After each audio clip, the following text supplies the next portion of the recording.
Hey, how you doing, YouTube? Glad to see you're back, guys. And if you're new, of course, well, welcome. And hope you enjoy. Today we're this one is called San Antonio de los Lentes. It's a tiny little church in the village of Los Lunas, New Mexico. And a lot of fun, beautiful little place.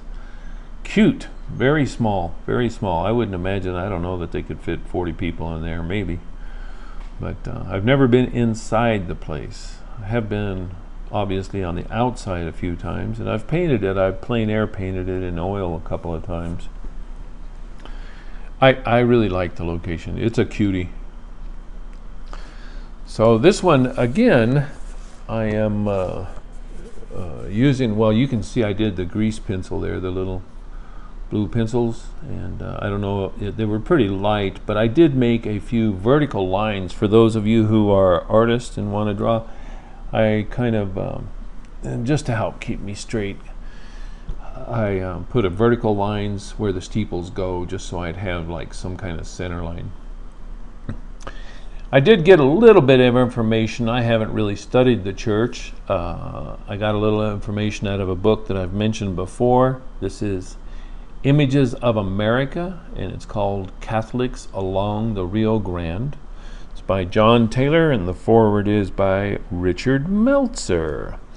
And I don't know John Taylor, but Richard Meltzer is a local guy that gives church tours and things like that of local buildings history. At least I believe that's him. This one, if you're going to paint it, you may want to, the church is actually white when you see the photograph, and in the photograph some of the plaster has fallen off. I didn't depict that in my drawing. Every year, you know, in these, if you're not from around here, every year or biannually, these small churches, the parishioners all get together, volunteers, and they need to be re-mudded. They put mud on the sides of them, and usually done by hand.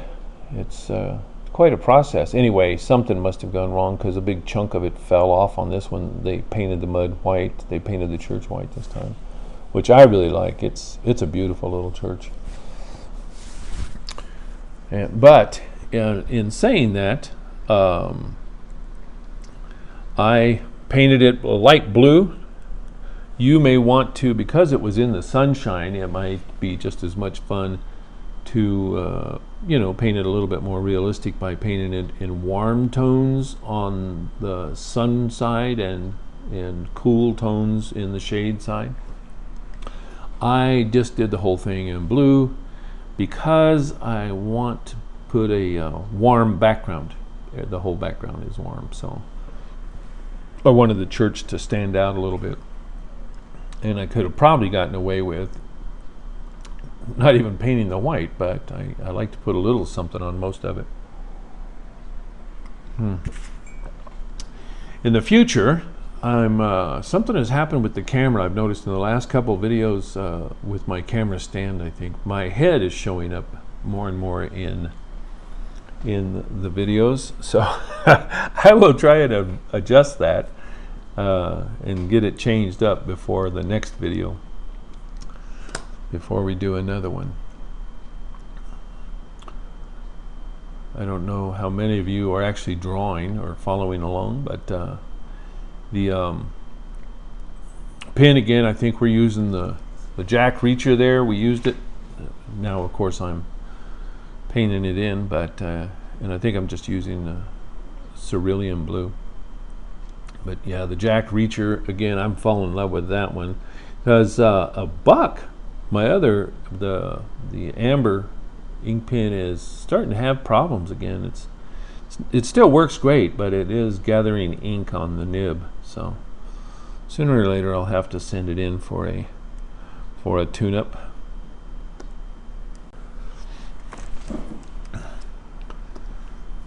And I'm missing Buck. I like him. Buck has a much finer nib than this one. I think we named it last week or the week before Reacher. I was reading that series, and I really enjoy them, but I'm not lately. In fact, right now I'm reading some of the Library of America. It's called Reporting Vietnam. It's a pretty interesting kind of a light study, you would say, of the Vietnam War, trying to understand what in the world happened back then. How did we get into that? Kind of interesting to read. So this is sepia. The darks are made with just sepia and a little bit of blue. You can use whichever one you want. I think you could use cobalt or ultramarine or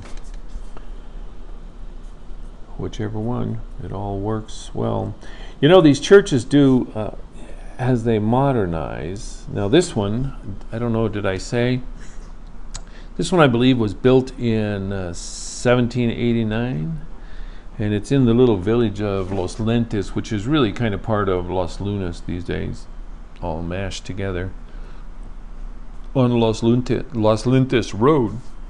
It was built on top of an old pueblo. The pueblo was defunct by the time they built it, but what this one has, the one I did a week or two ago, it has like a big stained glass thing on the front, and it used to have a porch up there, and personally I like the porch better. I guess I like them more. They look more to period. When the parishioners try to modernize them, I personally don't enjoy it. In fact, that one, when I did that one, I didn't depict the stained glass. I just put the porch that I wanted, that I knew used to be there. And this one has a nice piece. Someone did a great job with it. Some wrought iron front on it there. I'm going to paint a little design in the wrought iron here in a minute, right at the door. And then the wooden door is right behind it. But and maybe they gotten broken into or something, had a reason to do that, but I just wish I prefer the old style. This one has a little tiny piece of stained glass up above the door, and so I just threw some color in there.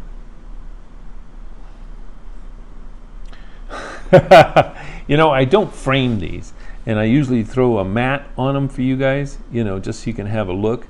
This one I did right to the edge of, this is I've divided this watercolor paper into 5x7s, because I do a lot of them. All the ones I put on YouTube are 5x7s, or at least so far, and I do a lot of 5x7 product.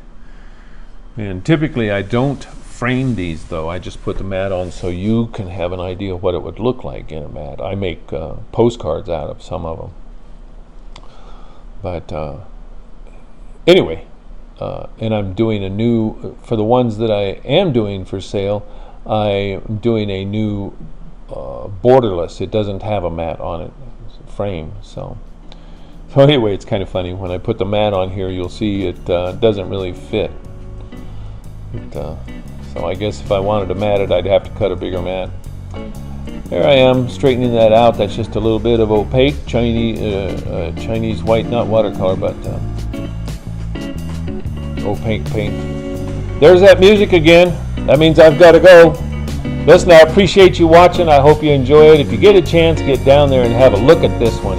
It's a real cute little church, man. Fun to paint if you're a sketcher.